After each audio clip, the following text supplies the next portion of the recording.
سلامونه، ستړي مه شئ. د عجایبو دې خپرونې ته مو زه عاقله ذهین هرکلی کوم.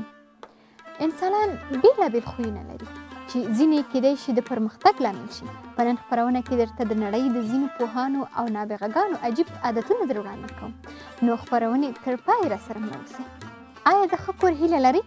هغه کور چې تاسو پکې اوسیږئ یا ژوند کوئ ستاسو د هیلو کور دی؟ موږ ټول د ځان لپاره ښکلي کورونه خوښوو. ژوند تر پایه مو هڅه دا وي چې کور او ژوند مو د یوې ورځې نه تر بلې پورې راحته شي. خو په نړۍ کې داسې انسانان هم شته چې په یو بېلارته ورته څیز کې ژوند کوي. هو، دا عجیبه انسان ډیوژن نومیږي. ډیوژن د یونان مشهوره فیلسوف دی به د ورځې لخوا د بېلارته ورته څیز کې اوسېده، د شپې به د لاټین په لاس راووت او په لارو کوڅو کې به ګرځېده. ډیوژن د یونان مشهوره فیلسوف تیر شوی دی.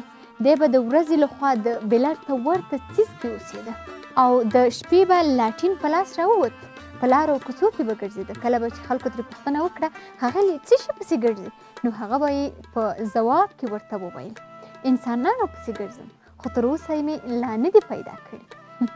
فیلسوفان اکثرا جالبې خبرې کوي چې عادي انسانانو ته پرې پوهېدنه سخته وي، خو زه فکر کوم چې موخه به یې د انسانیت وي، د داسې کس پیدا کول چې په بشر زړه وسوځوي او بشر ته کار وکړي، نه یوازې ځان ته.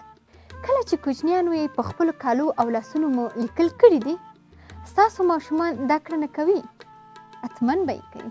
کله چې ماشومان په دیوالونو لیکل کوي یا هم په ځینو کالیو او همدارنګه ځینې ماشومان په لاسونو لیکل کوي، موږ ورته غوسه کیږو، خو پاسکال دې ماشومانو ته ورته و. دی یو فرانسوي عالم تیر شوی دی. پاسکال به تل په خپلو نوکانو او جامو نقاشي کاږلي او ویل به یې چې دا د ځینو علومو رمزونه یا نښې دي، خو عام خلک پرې نه پوهېدل چې دا څه شی دی او څه معنا ورکوي. نو خپلو ګلالیو ماشومانو ته غوسې مه کوئ، کیدای شي د سبا ورځې پاسکال وي.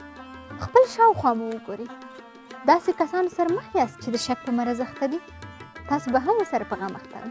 له دې ناوړه عادت څخه لوی فیلسوفان هم بېغمه نه دي، لکه ژان ژاک روسو، سویسي فیلسوف.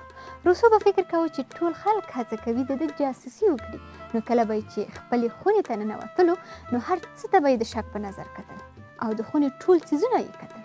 دا عادت کله کله اطرافیانو ته ډېر ځورونکی وي. که لرئ ښه به وي چې له منځه وړلو کې کوښښ وکړئ، ځکه شک د اسلام له نظره هم ناوړه عادت دی. ویکتور هوګو زما د خوښې لیکوال، د بېوزلانو د کتاب لیکوال، ده هم عجیب عادتونه درلوده. هغه به مطالعه په ولاړه کوله، ځان ته یې لوړ میز جوړ کړی و، څوکۍ نه درلوده، یوازې څو سپین کاغذونه او قلم به یې پر میز پراته و. همدا چې له خوبه به پاڅېدو نو د کار میز ته به تلو، یا به یې د شعر یا به یې د رومان په لیکلو پیل وکړ او کله به یې مطالعه هم کوله. دوستانو، مطالعه د انسان په شخصیت جوړونه کې ډېر مثبت رول لوبولی شي، نو په هره بڼه چې تاسو راحته یاست کولی شي مطالعه وکړئ، په ناسته وي که په ولاړه هم یا په ګرځېدا باندې، خو مطالعه مه هېروئ.